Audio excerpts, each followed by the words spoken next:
Hi, இன்றைக்கி குட்டீஸோட project டே. இன்றைக்கி அவங்க ஸ்கூலுக்கு நாங்கள் போயிருந்தோம். அவங்க நேஷ்னல் சிம்பிள்ஸ்ன்ற நேமில் ப்ராஜெக்ட் பண்ணியிருக்காங்க. இவங்க என் பொண்ணு சுபிக்ஷா, பாரத் மாதா. அவங்களுக்கு நான் இந்த ட்ரெஸ்ஸிங் பண்ணி கொடுத்துருந்தேன். ரொம்ப அழகாக பர்ஃபார்ம் பண்ணாங்க.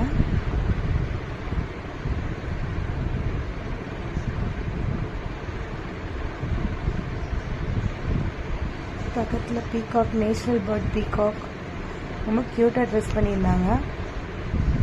அழகாக எக்ஸ்பிளைன் பண்ணாங்க. National fruit mango. எல்லா குட்டீஸுமே நிறையா பண்ணியிருந்தாங்க.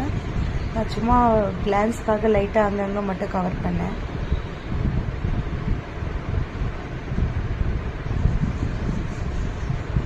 ஃப்ரூட்ஸ் அண்ட் வெஜிடபிள்ஸ்லாம் பண்ணியிருக்காங்க இந்த பசங்க.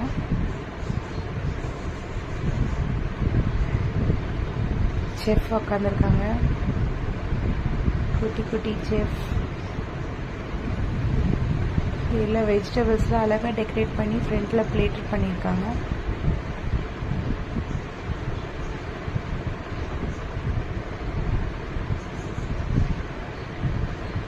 ஃப்ரூட் ஸ்டால் போட்டிருக்காங்க.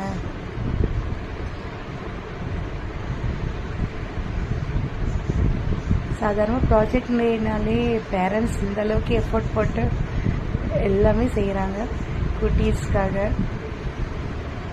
இதெல்லாம் நம்மளுக்கு லைஃப்பில் ஒரு மறக்க முடியாத அனுபவம்னு நான் நினைக்கிறேன்.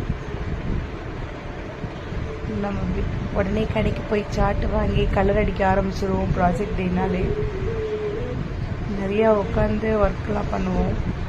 அதெல்லாம் ஒரு மறக்க முடியாத எக்ஸ்பீரியன்ஸ் தான் லைஃப்பில். நீங்கள் இந்த மாதிரி உங்கள் பொண்ணுக்கு, உங்கள் பையனுக்கு என்ன ப்ராஜெக்ட் ஒர்க் பண்ணீங்கன்னு ஏதாவது எக்ஸ்பீரியன்ஸ் இருந்தால் ஷேர் பண்ணுங்கள். கிரேப்ஸ் உட்காந்துருக்காங்க. Place of worship, Christmas, Vinayagar Chathurthi, Eid Mubarak. அதான் இங்கே பாருங்கள், சூப்பராக பண்ணியிருக்காங்கல்ல மதுரை மீனாட்சி அம்மன். செம க்யூட்டாக இருக்காங்க. நேரில் பார்க்கும்போது சூப்பராக இருந்தாங்க. குருக்கள்லாம் கீழே உட்காந்துருக்காங்க. குருக்கள் சாப்பிட்றாரு, பசி வந்துருச்சு போல இருக்கு. ஸ்நாக்ஸ் கொடுத்து சாப்பிட வச்சு உட்கார வச்சுருக்காங்க.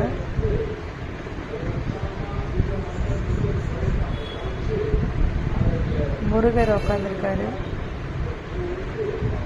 இப்படி போனால் அந்த சைடு சபரிமலை ப்ராஜெக்ட் பண்ணியிருக்காங்க.